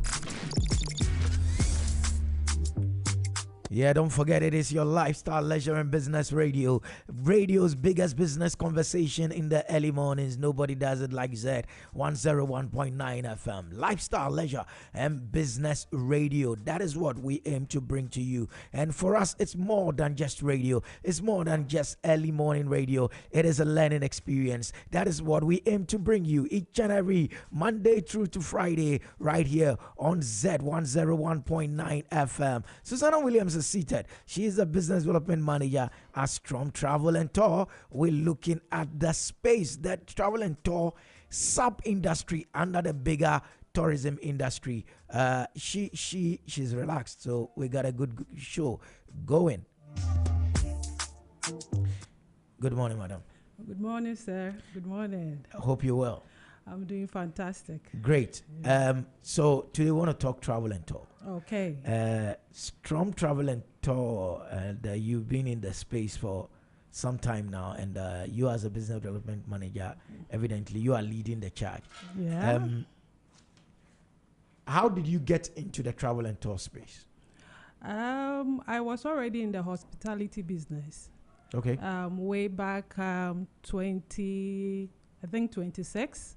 So being in it for a while, I gathered experience, and my partner and I, we decided to open up our own company, and we've been in the business for almost 10 years. Interesting. Yes. What does a travel and tour company do? What do you do? It's basically we do ticketing, we do hotel reservation. That means what? I assume I don't know anything. So today you're here to educate me. Okay. When you say you do ticketing, it means what? Yeah. When I say we do ticketing, we issue tickets for clients, both domestic and international. When I mean domestic, if you need a flight to Kumasi, if you need a flight to Takoradi, if you need a flight to Tamale, if you need a flight domestically, we do issue tickets for it. And the international ones are, if you want to have a ticket to London, if you want to go to US, we do all that. So it's either we issue domestic or we go with the international ones. What is the relationship between your ticketing service and these airlines? Is it that they give it to you? Okay, why should I come to you? Why shouldn't I go to the airline directly? That's a good question. I'm paid to ask good questions. That's a good question, which a lot of people ask that. Why don't I go directly to the airline to actually issue with them rather than coming to us, the agent? Well, we deal most with corporates, you understand. And an individual can just book online, go to the airline to go and pay there, yes. But in case you encounter difficulty at maybe midnight, the airline is not there. Oh, okay. They've closed. They've closed because they work between 8 a.m. to probably 5 p.m. Yeah. But with the agent, we are there 24/7. If you call me 1 a.m., I answer my calls. So if you buy from me, anytime you want to reach out to me, I am there for you. Oh, okay. I am there for you. And the difference isn't much because maybe we can service charge you about maybe $5 between we and the airline. That's the only difference. Not much. So many people prefer to have an agent rather than going to the airline to actually go and purchase there. Because in case you want to change a date at all times. So it's better to go with an agent than... It's better. Than it's to go always directly better. to them. That's why most of the corporates in Ghana, they prefer to deal with the travel agents rather than dealing strictly with the airline. Okay, Yeah. so ticketing. What else? What else does Hotel reservation. Hotel okay. reservation. That one I know. That one you do. Yeah, Okay. ticketing I didn't know. I mean, hotel reservation. I'm assuming that you have a relationship with some of the major hotels. We do. We have a relationship with most of the hotels in Accra, and if we are to have some foreign partners coming over, they give us a special rates, which we also sell it to them for commissions. Yeah. Okay. So we have a few hotels that give us a good rate. Yeah. So wait, you mean dealing with an agent? Yes. Is not. It's not expensive. That's what I was going to say. Yeah, it's not expensive. See, the idea is if you deal with an agent, it comes with a cost. It comes with more service charge and all that. But if you actually deal with an agent, we have an agreement with the airline. We have agreement with the hotels that they give us a very competitive rate that they won't even give it to an individual who walks in. So the rate they normally give us is way cheaper. That if even I'm even selling it to you, you still have a good deal. Okay. So that's how you make your money. That's where we make our margins. Okay. Yeah. So ticketing, hotel reservations, and visas. We do visas at all. Some visas, we have those simple visas which doesn't require a lot. For instance, now even South Africa is visa free. Formally, you have to get a visa before you're able to go to South Africa. Those visas are a little bit easy. Dubai visas, we do that because we have foreign partners in Dubai. Or when we send a request to, it takes about an hour or two. We have an express service. People's own takes about probably a week, but our visas takes maybe a day or less. It comes in, yes. So we do Dubai visas. We do most countries in Europe because we even have Europe tour, which I will talk about it before the program ends. So if you have the requirement, we take you through.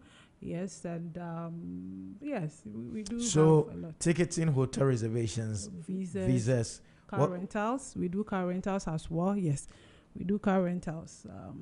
And I know there is a car rentals association of Ghana or something like that. Yes. When you say you do car rentals, are you dealing with those people, or you mean Strom has his own cars? Strom has his own fleet that we mostly rent to people who wants to have self-drive, the car comes with a driver, some of it. And if you want to go to Cape Coast, anywhere you want to tour around Accra or even beyond Accra, our drivers takes you and bring you back. So these are some of the services that a typical travel and tour would provide. Exactly. No problem. Yes. Why have I not heard touring it? Touring. I'm yet to say that. Okay. Yes, we do tours. Okay. We do tours. And when you say tours, please explain that. Let me explain that. We do local tours and we do international tours. When I say local tours, we do have some expatriates who comes in and said, "Oh, Williams, we want to tour Ghana." Mm-hmm. So we give them the map. We give them an options to pick from. For instance, we want to see Cape Coast, because before they already come in, they've already read about where they want to go. Okay. So they give you their options. We want to explore here. We want to explore here. So we just get them a tour guide, and we put them in the car, and it takes them to these places. Some spend about a week on the road. They move from Cape Coast, then they go to Takra. Then that's where the hotel reservation comes in, because we already have links with them. So they do the local tours. Then we safely see them back to the airport, and they go back. Oh, wow. Yes. And when we talk about international tours too, we do. We do Dubai a lot. As I'm speaking tomorrow, I have a group of 30 people going to Dubai. I'm part of it mostly. I'm take them and we bring them back safely. So we do international tours, Dubai, and at times too we pass Nairobi. We take them to Nairobi before we go to Dubai. We take them to Seychelles, then we go to Dubai. Then so this year it was all about Dubai and Nairobi. Yeah. And these are, so for instance, if you are transiting, if I could use that word, through Nairobi, yes, meaning that you would have also contacted someone in Nairobi to already prepare where they will go and all that. Yes, I have a partner in Nairobi. So mostly when we take the flight, Kenya Airways, for instance, we use Kenya Airways. I don't know if I'm able to, I'm allowed to mention. No, the you've already airline. said that. I'm sorry. Let me hype them. No problem. Yeah, so when we take the flight, we get to Nairobi around 6 a.m. In the morning. In the morning. And mostly the transit times are from 6 p.m. to 11 p.m., which is quite a very long transit time. So my partner over there make the arrangement. Then we issue visas here for them. You know, Kenya used to be visa free, but right now you need an ETA before you enter the country. So we enter the country, we relax at a 5-star hotel, we have breakfast. Then we tour Nairobi for about 6 to 7 hours. We visit the Giraffe Center, we go to the Maasai Market, which is very interesting. And they put a lot of revenue there because everybody wants to have a taste of Nairobi. So about 6 to 7 hours, we come back to the airport and come and continue our journey to Dubai. So yes, that's how the Nairobi section is, which is very, very interesting. And they are very lovely people. Yeah. You mean Kenyans? They are very nice. Compared to Ghanaians? They are both nice. Okay, you don't want to choose one. Yeah, I don't want to choose one. I know. Because they will see me at the airport. Yeah, they are waiting for you. They are waiting for me. Probably February, so I have to. But they are they are very nice people. Then the food is very affordable, so everybody wants Nairobi. Yeah. Oh, okay. Oh, they love Nairobi. What is the experience like in Seychelles? It's nice. It's not just that the security is very tight. Unlike many airports I've been to, Seychelles. Okay. Seychelles, if even you are spending 2 nights in Seychelles, the scan you go through, the search and everything, it's very stressful. Yeah, it's very stressful. But when you enter, you see it's a very beautiful island, and the environment, the atmosphere, you feel like, ooh, I'm in a different place. And the tourist attractions are very expensive. That's why mostly we don't do Seychelles all the time. But those who wants to explore Seychelles, we give them the opportunity to actually have a feel of Seychelles. It's beautiful. It's 9:25. Her name is Susanna Williams, and she's the business development manager at Strom Travel and Tour. Today we're talking about the travel and tour sub-industry under the bigger tourism industry. So we now know what a typical travel and tour company would do. Are there some that would do just one of these 5 things? Are there travel and tour companies in this country that do, they'll just do maybe ticketing or hotel reservations? Or you must have these combination of 1 or 2 of these ones before you can survive? You need, as a travel and tour agency, you need to have all these 5. Okay. Because it's a combination that when the client enter the office, he can actually go in for all the service, because you need travel insurance if you are traveling. You still need a hotel reservation. You need tickets and you need tours. So it's a combination of all the 5 items I think we mentioned. You need all that. Yeah. So if someone wants travel insurance, you also would contact an insurance company? Yes, we have an insurance company we have their system. Either we do it at our office for you, or we quickly contact them and they do it for you. Then we just send it to you.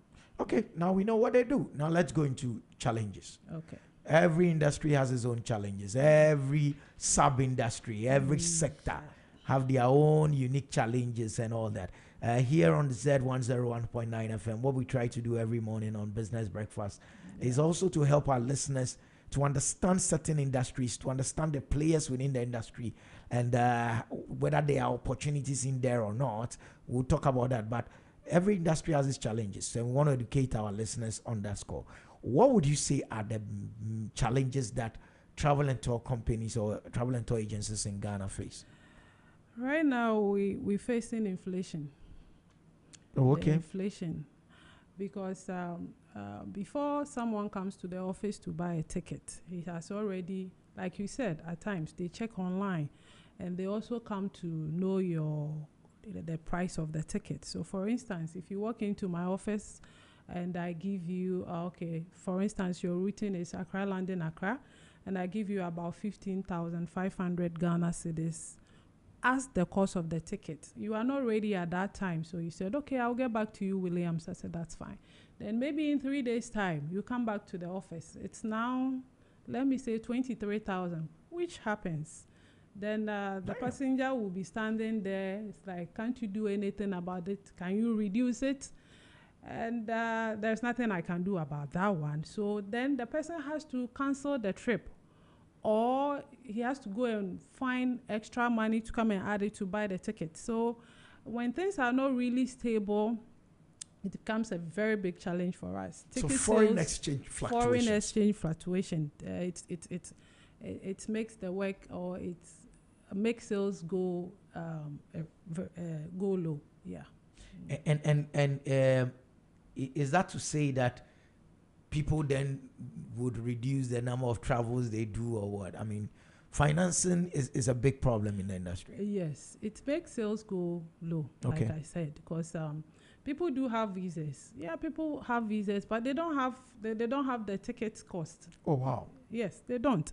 So if you are have a good relationship with the person, you either have to maybe give it to him on credit. On credit, yes. Wow. Oh, yes, you have to give it to him on credit. Then you have an arrangement with him, but it doesn't happen to any walk-in that comes. It's Of only course. those whom we already have the relationship with. And another challenge is the exchange rate. The exchange rate hasn't been stable for the last couple of months. So, I mean, it was 10 cedi now. As at this morning, it's 16.8.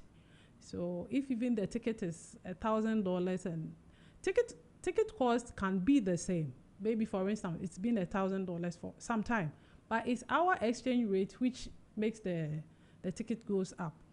So, yes. So, exchange rate is also part of the challenges. Okay, still on the financing of tickets. Yes. Has there been any bank or any finance house that has attempted to do something like that? I mean, has it even occurred to any of you in the space to say, can we have an arrangement with the bank where they will give a credit facility because you giving a credit facility, then you are bearing the risk. Yes, that means I should have a lot in my coffers. You should have a lot. Yeah, to pre-finance that. Wow. So this is our business. You can't just say I've been to travel and tour agency without having a huge coffers. You need to have a backup, because if even the bank is pre-financing for you, it's not gonna be free. It comes with an interest rate. Yeah. It comes with an interest rate. Assuming I'm going for 100,000 for about a month, the interest rate they will calculate for you. It's quite huge. So you always have to have a backup or a guarantee, because we have the system of issuing the ticket, and it's a lot of money. So you need to have properties, or you need to have something that the bank can hold on to it and say, okay, this is your collateral. So maybe we can guarantee for you. Then you go ahead and issue the ticket. So that also comes to clients and customers who are reliable, and they can stand by what they said. That okay, give me about a month's credit, then I will pay you back. Then. But this must be regular travelers. Yes. Not the guy who's going, he's not coming again. And it's not coming back. Yeah. Oh, once in a while, we do have that. Mr. Jerry, they will come to the office. For instance, the students, they will have the visa. You can see the parents use all the means to get the student visa, school fees and everything.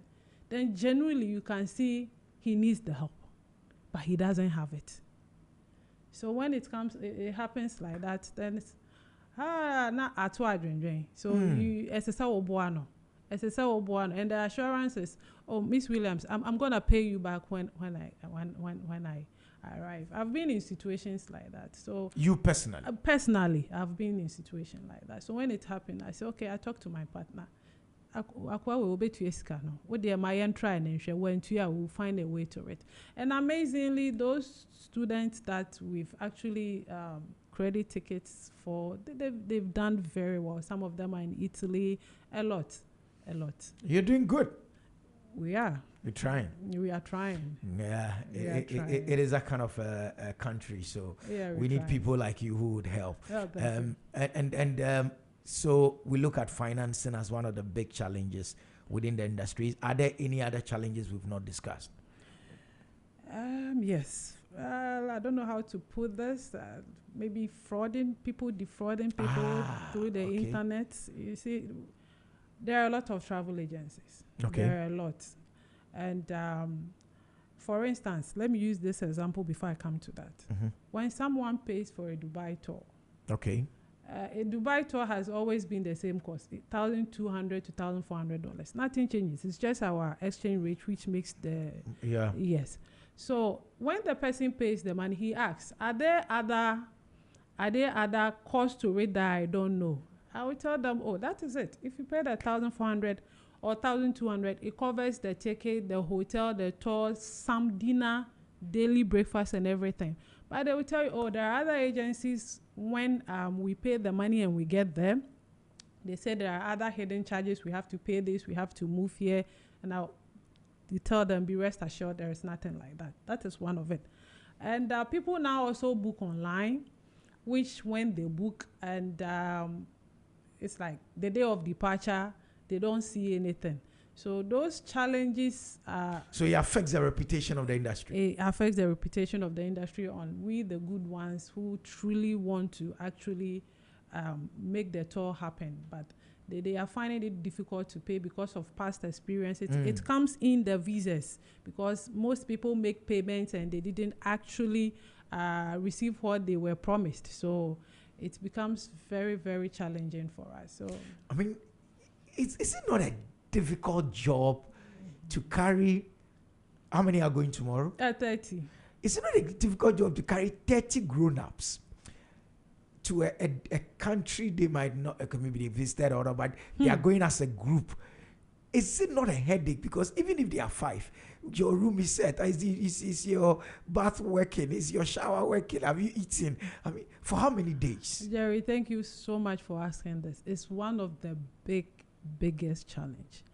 Like you said, if even you are traveling with your kids, maybe 2 kids, it's like dragging this one here. I know. Yes. And for instance, July we were about 50 passengers. September we were 43. And this November we are 30. And I'm the only person taking them. So that means you have to be fast. You have to know exactly what you are doing. Right from the morning, tomorrow morning from 6 a.m., I have to be calling everybody. We are meeting at the airport by 11 a.m. You should be there. I have to be there. I have to check everybody in. I have to make sure everybody passes through immigration. I have to make sure everybody is at the boarding gate. I have to make sure everybody is in the flight. It might surprise you. It might surprise you that you've seen the person pass through immigration, but he's sitting at a different boarding gate. I'm not blaming them. Some of them, it's their first time and you are responsible for them. So you make sure, I mean, I'll send you videos tomorrow that when I'm even in the flight, I'm making sure this person is sitting here, all my passengers are there. And immediately the flight line, I make sure, Pamucho, Obian fan a bag will play anymore because before I have to come back to the flight, it takes a whole lot. Oh my God. Yeah, so when we all get down, we go to the hotel, you make sure everybody is eating, everybody is safe, nobody have to break any law. Dubai, when it comes like that, it's fine. They are not going to sentence you or anything. You just have to pay the fine. Anything from $500 up, you have to pay. And I'm the leader of the group. So you have to be extra careful when you are with them so that you bring everybody back safely. As when you take 30 passengers and 25 people comes, my name is going to be all over Accra in newspapers. Storm Travels takes passengers and some of them couldn't make back to Accra. So wait. Do you collect? Do you collect their passports or what? Okay. That's a good question. One of my colleagues asked me, Susan, do you take your customers, your passengers' passport? Because maybe some of them might run away. They do ask, but the truth is I don't. Because maybe I'm so lucky that the customers that comes for the tour, they are all okay. I mean, I do screening. I do see those, I said, Jerry, where they all head anymore. You come. So I don't take chances with them. I don't. So mostly my tours are full of doctors, lawyers, those people who you see genuinely. They just want to go have fun. They just want to go and have fun and come back. So I don't take passports, and maybe our Europe tour, maybe I'll take passport, but with Dubai we don't at all. We don't. But that also means that Yeah. you, as Suzanne, when you get there, you are not going for a tour. You are working. I am working. I am working from the tomorrow morning. How many days are they spending? We are spending 5 nights. Okay, so from tomorrow morning all the way till next weekend. All the next week to 26. All the way to 26. So I don't have fun. I make sure everybody is okay. So we do get a lot of recommendations. I do low-key marketing. We don't. Okay. We don't word do of mouth. much word of mouth. Assuming you are part of us, which I pray maybe next year when you are free, I'll be able to tag you along. Myself and my DJ. Oh, DJ. Yeah, DJ. So when you go with us and you see the services we provide. When you come back. When we come back, you could recommend us or use Storm Travels. They are good at what they do. So business lesson drop. Listeners, give such good service that it reduces your advertising cost. Word of mouth is the way to go. Exactly. That is coming from Suzanne from Storm Travels. Learn that. Do the work so well that people will talk a lot about you. So has there been any time in your business as a travel and top agent when you've said, I wish this wasn't the job I wanted to do? Has there been any major challenge that has hit you that our listeners can learn from, how they can bounce back from such challenges? Honestly, no. Okay. Because before you start a business, you should know exactly what you want to do. You should be passionate about what you want to do. For instance, I wanted to be a banker. Okay. Yes, but it didn't go that way. And I noticed, I love to travel. I love to see new places. So I venture into tourism, and it's been amazing. Great. It's been amazing because you meet a lot of people, you socialize, you network, you know people's culture. So it's been amazing. So far, there hasn't been a day I would say, I wish I didn't actually venture. So passion is the thing. Passion is the thing. Passion is the thing, and the experience. And the experience, because this is our work. Jerry, if you don't have the experience, you flop big time. Okay. Assuming if you ask me to issue a ticket for you, you can give me your passport biometric page just to insert what I see on your passport into your ticket. So assuming I don't have the passion for it, my mind is not there, I would just insert something in it. And you wouldn't even know until you get to the counter to check in. And it becomes a big issue. Yeah. So the passion must be there and the experience must be there. So it's been lovely for the last 10 years. Passion and experience, very, very, very important. In your dealings, one of the groups you come across are foreigners coming to visit this country. Yeah. Let's spend a few minutes and talk about tourism in Ghana.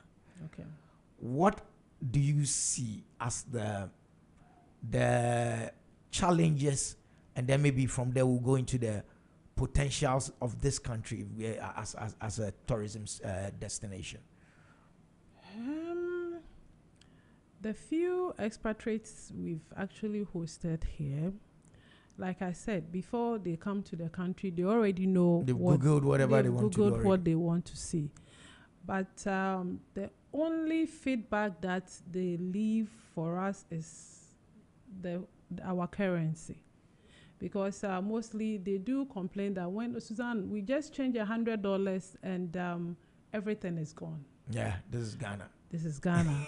And with that, I don't have much response to comforting them why the money is gone, though. You're not the finance ministry. Exactly. So for the tourist attraction, like I said, they already know what they are coming for. So the experience, everything is fine. But the only thing and the bad feedback that they leave for us is our currency, the way the depreciation is going down. Yeah. But I mean, what do they think of us as Ghanaians? Oh, every expatriate that we host do leave a good feedback on Ghana.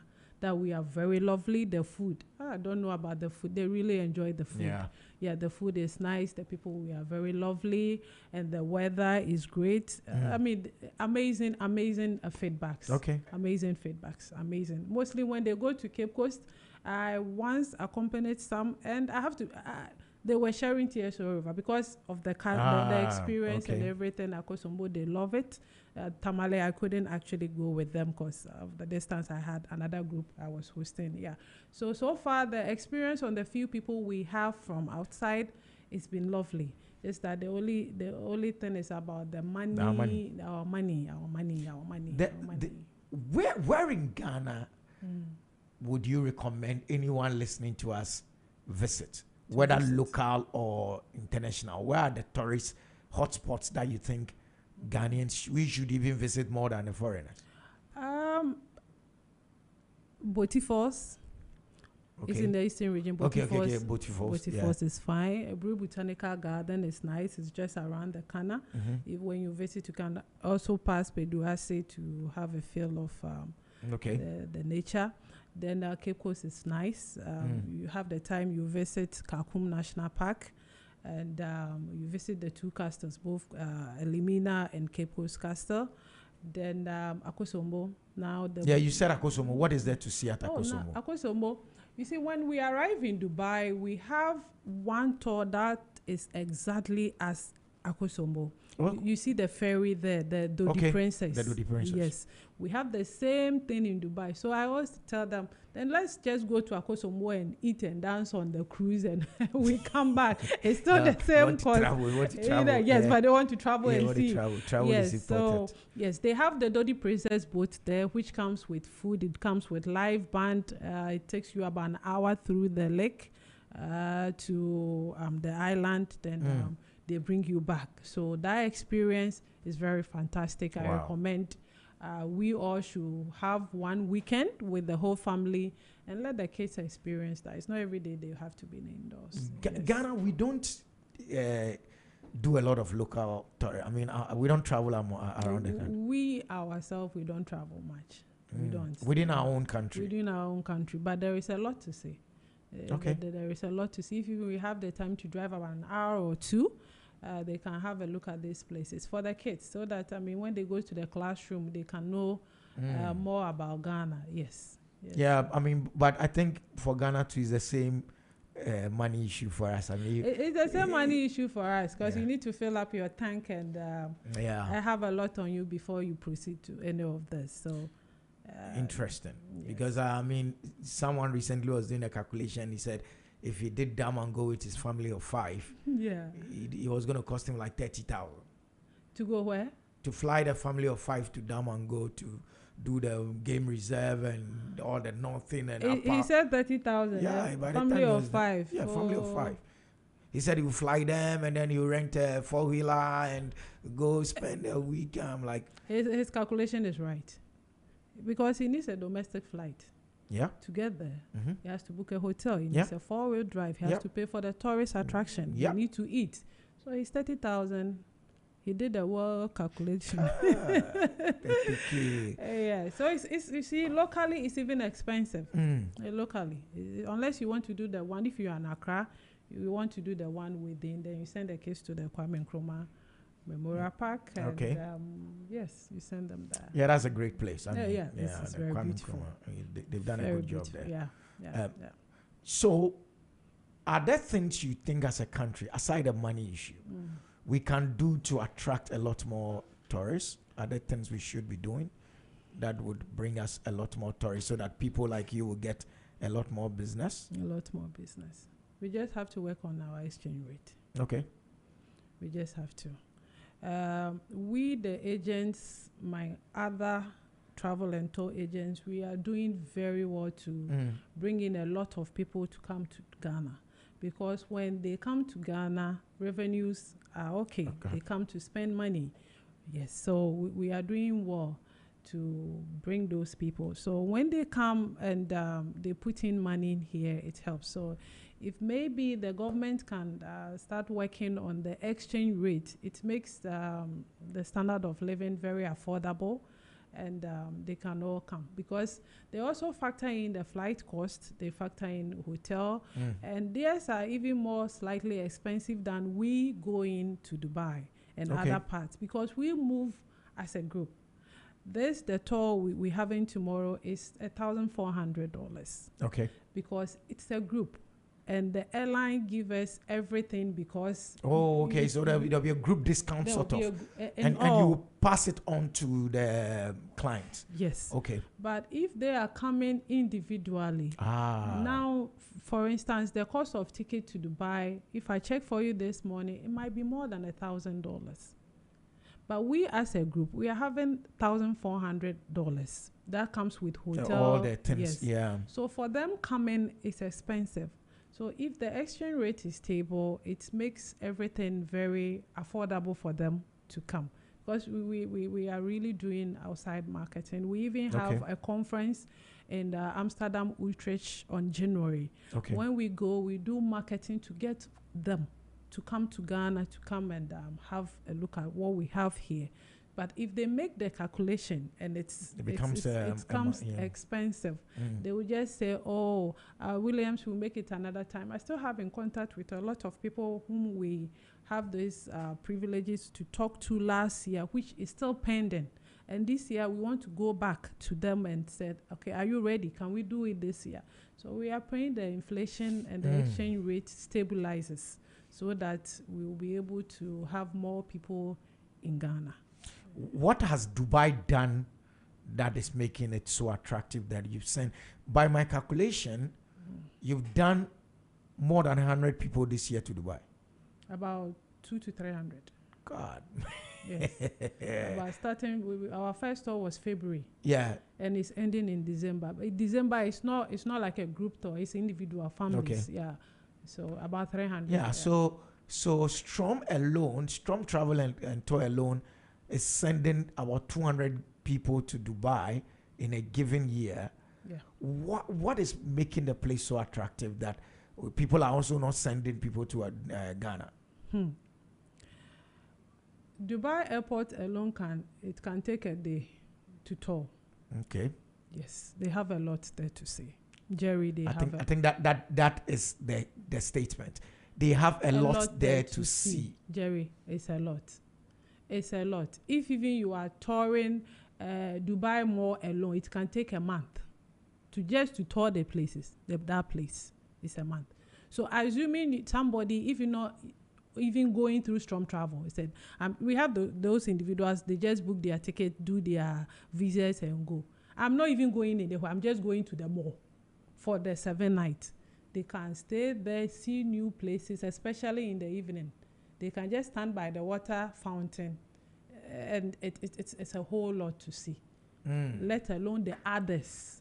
So the reason why mostly when you put it on the marketing platform, we are having a Dubai tour, most people come there's a lot to see. I like that statement. There is a lot to see. There is a lot to see. That for me is the line that would underline all this conversation on tourism. What have we done as a country that is there to see? Exactly. So that when people come, they would also say, oh, go to Ghana. There is a lot to see. There is a lot to see in Dubai. Why are your people sleeping in Dubai tomorrow? Tomorrow we are sleeping at Ibis style Dubai airport. There are so many Ibis in Dubai. Yeah, I know there's a lot of them. Yeah. Yes, and we give them the best too. Our July tour we were in Novotel. Okay. We were in Novotel. September we were in Ibis. It's the same hotel. Is it the one close to Diara? The one close to the airport. Yeah. When you're standing, you're actually seeing the airport. You can even model to the place. Okay. Yeah, that's where we are sleeping tomorrow. Yeah. Anyway, what's the future looking like for the travel and tour industry in Ghana? In Ghana, the future is bright because me and my colleagues, we are doing well. I don't want to mention any travel and tour name, but we are doing extremely well. Bringing people in, sending people out. But I prefer we bring in more people because that is where our benefit as a country comes. For instance, like I was saying, when we go to Nairobi, we spend a lot of money there. A lot, Jerry. A lot. They buying things, Maasai Market, seeing the Giraffe Center. I can boldly say each individual or a passenger spend about $300 just for the transit on what to buy over there. Wow. So assuming we sending people to Dubai every 2 months, we send about between 30 to 50. We are also having the same people coming into Ghana. It's going to be amazing. Yeah. It's going to be amazing. And the country is going to be another side of the globe. It's going to be very nice. So the future is bright. We just pray, again, the exchange rate stabilizes so that those people whom we've done marketing for about a year ago, these people I was talking about, the expatriate, there are about 50 people who wants to come. But because of the rate, so if it stabilizes, the future from now on going is going to be amazing. Wow. It's going to be amazing. Wow. It's going to be amazing. So tomorrow you'll be out of town and you'll be back, 26th or so. We'll be back 26th. Okay. We are living because we need all of 30 to come and vote, so they have to come back. Yes, we'll be back 26th by 10 a.m. We are in Accra. Then vote. They all come and vote. Then they all come and vote. That is a very, very exciting 1 week ahead for Suzanne Williams. She's the business development manager at Storm Travel and Tour. We've been talking about the travel and tour in the sub-industry within the bigger tourism conversation. And you've heard from her. The opportunities are there, but the challenges are there, and a lot of them have to do with the financial bit. Suzanne, any last words before we sign out? Yes, kindly give me the opportunity to talk about my next year packages. Okay. Am I allowed to do that? Please do. My producer would meet you after. So yes. So this year has been amazing. Next year, starting from February, we are having a Lovers Tour, Valentine's Day. It's gonna be same avenue, Dubai. We are going to Dubai. We are going to cruise all the way for about 6 nights. Then we come back to Accra. April, we are doing Greece, Santorini, and Istanbul. Yes, that is in August. So that's also going to be an amazing package. Yes. Okay. Then August, we are doing Taste of Europe. We are doing Amsterdam, we are doing Paris, and we are doing Belgium. Okay. So that's in August. That's the summer. So at that time, most of the schools have vacated. So it's not just going to be the parents. It's going to be for all the kids, if parents might love to tag the kids along. Then September, we are doing China and Dubai. We'll make a stopover in Dubai on our way to China. Interesting. Yes. And so someone just sent me, my boss just sent me a message and say, she go pay. And I said, okay, he's laughing. So means that the invoice will not be very heavy. I mean, it will be a small invoice. Yeah, it will be a small invoice for talking about Strom. You're talking about Strom. Okay. But I mean, for us at Zed, we are always open to collaborations with Strom and all that, so that we see how we can mutually. I mean, you must do work with us. I will. Now that you've been here. Now that I've been here, I'm going to sign up. Then we'll be coming more on air. Please do. And Please a lot of adverts you'll be running at the Thank you very much. So, boss, she promises to come around art. So, thank you, Suzanne, for joining us. Thank you, Jerry. Oh, too soon. It's about 4 minutes to the top of the hour. Coming up after 10 is NYA, the brand, with the special, the one we call the brighter side. It's mid-morning's finance. You don't want to go anywhere else. My name is Jerry Hum. I'm about to sign out, but before I do, what else can I say? But please, please, please, please, pray like it only depends on God. But when you have to work like it only depends on you. The Tuesday edition of PBZ is out. Tomorrow we give you the midweek edition.